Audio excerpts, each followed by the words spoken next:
ആറുമാസമായി വികലാംഗ pension മുടങ്ങിയതോടെ പ്രതിസന്ധിയിലായി Idukki Upputhara സ്വദേശി വിഷ്ണു പൊന്നപ്പൻ. നിരവധി തവണ പഞ്ചായത്ത് ഓഫീസ് കയറിയിറങ്ങിയിട്ടും നടപടിയുണ്ടായില്ലെന്നും യുവാവ് പരാതിപ്പെടുന്നു.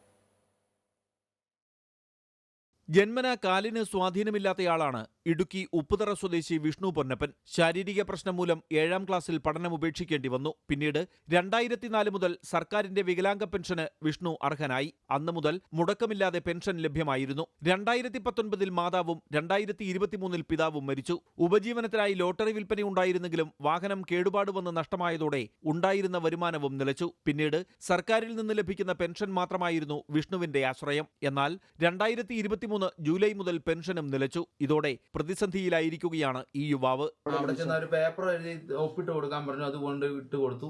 ഉടനെ അവർ പറഞ്ഞ ഉടനെ കയറിക്കോളും എന്നാണ് പറയുന്നത്. വേറെ ഒന്നും ഇതുവരെ ഞാൻ കഴിഞ്ഞ ദിവസം കൂടെ ATM പോയി നോക്കി, കയറിയിട്ടില്ല. അതില്ലാതെ ഒരു മാർഗം നമുക്ക് മുന്നോട്ട് പോകാനൊരു മാർഗ്ഗമില്ല. പെൻഷൻ പുതുക്കുന്നതുമായി ബന്ധപ്പെട്ടുണ്ടായ പ്രശ്നമാണ് പെൻഷൻ സസ്പെൻഡ് ചെയ്യാൻ കാരണം. ഇത് പരിഹരിക്കാൻ നിരവധി തവണയാണ് പഞ്ചായത്ത് ഓഫീസ് കയറിയിറങ്ങിയത്. 2023 ഡിസംബറിൽ പഞ്ചായത്തിൽ വേണ്ട എല്ലാ രേഖയും സമർപ്പിച്ചു. ഉടൻ തന്നെ പെൻഷൻ ലഭ്യമാകുമെന്ന വാക്കുമാത്രമാണ് അധികൃതരിൽ നിന്ന് ലഭിച്ചത്. എന്നാൽ ഒരു നടപടിയും ഉണ്ടായിട്ടില്ല. MC Boban, Amrita news, Idukki.